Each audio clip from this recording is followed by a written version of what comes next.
Hi, this is Tim Santoni and welcome to Santoni Spotlight. Today I'm joined by Erik Pelton. Erik, thanks so much for coming on the show. Before we get started, maybe give our viewers a sense of a little bit of your background, your practice, and kind of typical clients you work with. Yeah, thanks for having me on, Tim.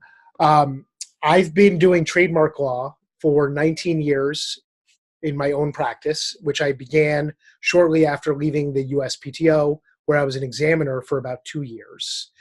My practice is almost exclusively trademarks. It's about half trademark prosecution, applications, and registration, and about half trademark disputes and oppositions and litigation.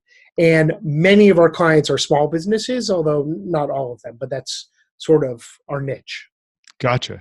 So with those businesses that you're working with, what are some typical scenarios or typical clients that you might work with, and how do you work with them to kind of get them up to speed on why it's important to consult with an attorney when it comes to trademark, copyright, IP, prosecution, protection, and kind of translate kind of the legal mumbo jumbo into the business mumbo jumbo that they need to know why it's important?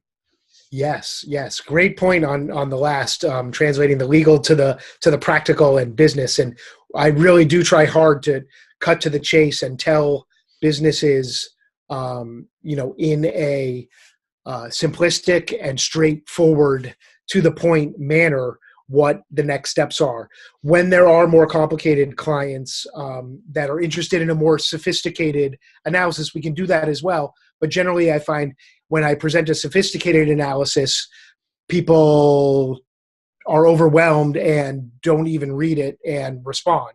So I've really had to boil things down over the years. And, we get involved with clients. Sometimes it's at the very beginning when they've come up with a brand new name and they want to start with a clearance search. And that's great because we can help them build a strong foundation for the brand. Sometimes we get brought in, in the middle of a dispute or at the beginning of a dispute, or sometimes they've been using the name for many years and are just now realizing the value of going ahead and registering it. So all of the different scenarios present different, entry points and kind of different topics to cover with the clients. Gotcha.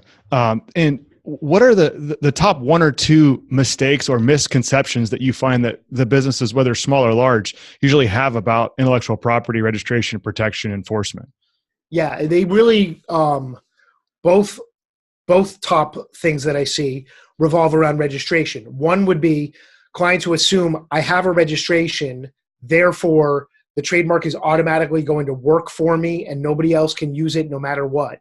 And of course, others can potentially use it if they're not competing with you in the similar industry. And if somebody is potentially infringing on it, you still generally have to go after them and take steps. The government's not going to do that for you. There's nothing automatically enforcing it for you. On the flip side, I find that some people think that if they don't have a registration, they don't have any rights, and that their common law use or priority doesn't give them the ability to potentially trump somebody else or to deal with a situation. So there are many misconceptions, but those are two of the very common ones. Oh, those are great points. So as we move into this kind of information age where there's so much availability of information online, whether it's through searching on your own, using some sort of a web search or using the USPTO, I assume that there's people that think that, well, I can do my own clearance search. I can look for trademarks. I appreciate what you're telling me, Erik, but there's a shortcut around there. So maybe give some background on why it's important to have a professional who understands trademark law to conduct, review, and give opinions and consult as it relates to trademark clearance and usage, as opposed to the do-it-yourself Google search that so many people, that I've heard about, like to do on their own and say, well, I can do this on my own, and I don't see any use out there. Talk to a little bit at that point. Yeah, there's really three separate elements of the search that having someone experienced makes a difference. The one is the scope of the search. So access to certain databases that aren't readily available. For example, searching all 50 state, corporation, and trademark databases, which if you're paying a vendor or you're paying for access to a search system, you can do all at once. Whereas if you were on your own trying to cobble together a search, that would require endless effort. So one is the scope. The second is the actual search terms that are used, because it's easy to search if two people are using the same scope. it's easy to search a name, but we have to consider that alternate spellings, spacings, and sounds could also present a likelihood of confusion. So the experience to know what variations and how to use the search databases with asterisks and other special search characters, depending on the database, that allows you to do Boolean and other types of searches to search for root phrases and similar sounds, makes a tremendous difference in terms of what you're able to cover in the search.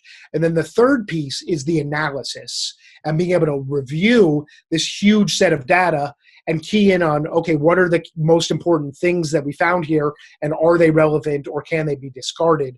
And knowing that how to do that analysis of a potential likelihood of confusion, which depends on how strong the mark is, how diluted the field might be, and other factors. Yeah, that's a great point. I see so many times that people fail to understand the details and nuances of the search, because it's in the US, it doesn't matter if you're using it for food. Somebody else could be using it on clothing, and they think that, they can control it both by doing that search, and one may be excluded or included. But having an expert like yourself, I think, is really, really important. We talked a little bit off camera about an ideal client. You shared a story with the client you work with. It's kind of a great story. Maybe share an example of that client that we discussed, and how you help them in inception and help them to grow and really use IP as a valuable asset in their business. Yeah. I've touted them on my website because they are a great example. Their name is Bouquet Bar, and they are like a delivery service that offers not only flowers, but also nicely packaged gifts that could have snacks or plants or cosmetic products in it, a variety of things. And they were a great example because as soon as they came up with the name, they cleared it. Then they filed for it before they began using it, before they had launched publicly, before they had sold anything. They had already filed and started the process based on intent to use. And then also, as their business developed, they were wise enough to go in and also protect the logo and the tagline to ensure that their full brand package was properly protected. And then when they had a potential dispute to deal with, they moved quickly. And the reason that I've tout that as being very important is that when you allow the other business that you find out about that could be a potential conflict to invest time and money into building their brand, they're, of course, from a rational human perspective, going to be more attached to it and more willing to fight for and defend it. And so almost always want to move quickly when you see a potential dispute to help resolve it efficiently and less expensive generally. And they're a fun client to talk about also, this Bouquet Bar, because they were featured on Shark Tank. They got an investment from Mark Cuban, and they've blown up in the year or so since that happened. So I really enjoy following them and watching them grow.